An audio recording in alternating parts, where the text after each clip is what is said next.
असां ख्वाब पंहिंजा सजाया तमोसम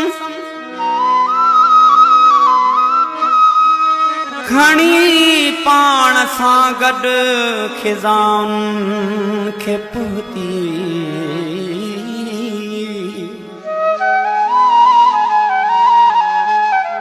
नई मुंद जे ओसी अड़े में हुयासीं त आंधी अची दर दीवारुनि खे फूती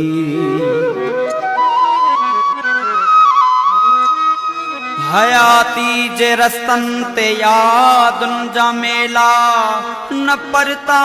पिरी न पुहता सवेरा उजालनि जी हसरत उदाहियुनि खे पूती त आंधी अची दर दीवारुनि खे पूती कफस वारे पंछी जी कहिड़ी कहाणी न लामूं न झूला न बारिश जो पाणी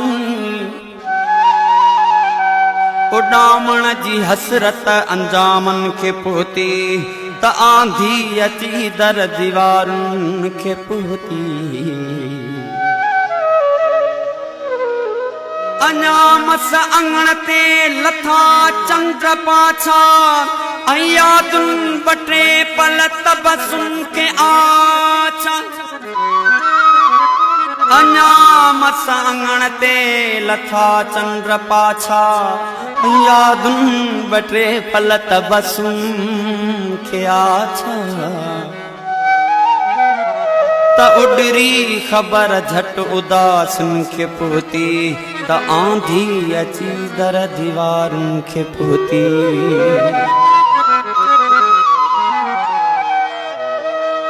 ईअं बस मिलियासीं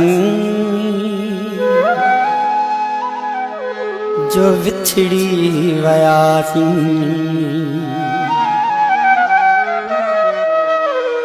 ईअं बस मिलियासीं जो विछड़ी वियासीं ईअं बस मिलियासीं जो विछड़ी वियासीं विछड़ी वञी पोइ वणनि में फुटासीं किनारा बुके नदियुनि जा ॾिठासीं हटा मींहुं बणजी पटनि ते उठासीं ईअं बस मिलियासीं जो विछड़ी वियासीं ईअं बस मिलियासीं जो विछड़ी वियासीं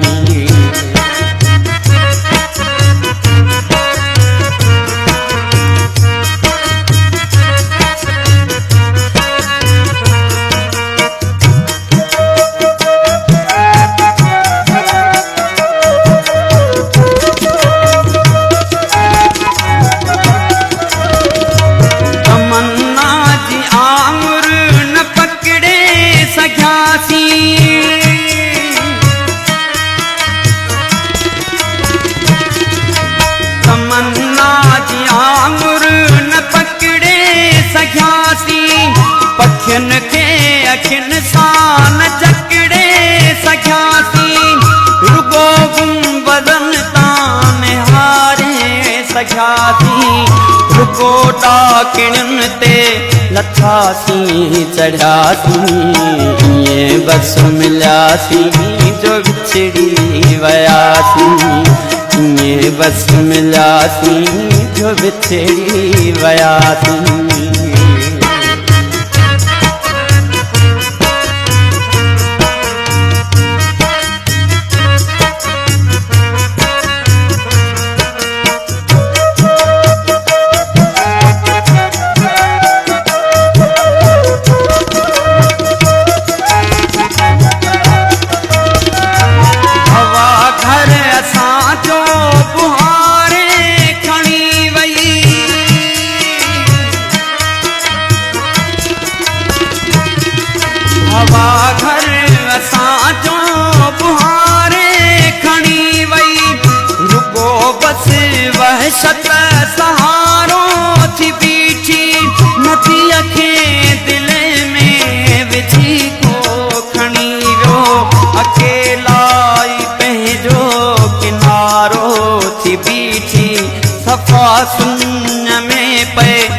छोड़ियूं छुलियासीं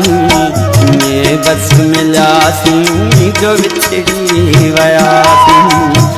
ये बस मिलियासीं जो विछड़ी वयासीं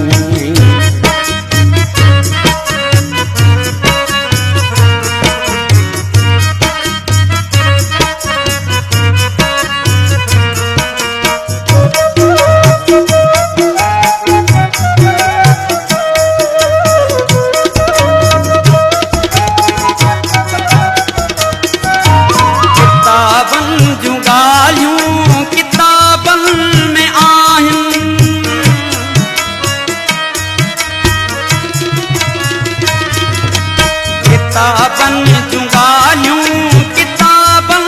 में आहिनि मगर मौसमूं त गुलाबन में आहिनि सवालनि नसाई खणनि का ॾिनी जवानियूं त जुमलनि जवाबन में आहिनि सवाल जवाब न समझी सघियासीं ये बस मिलियासीं जो विछड़ी वयासीं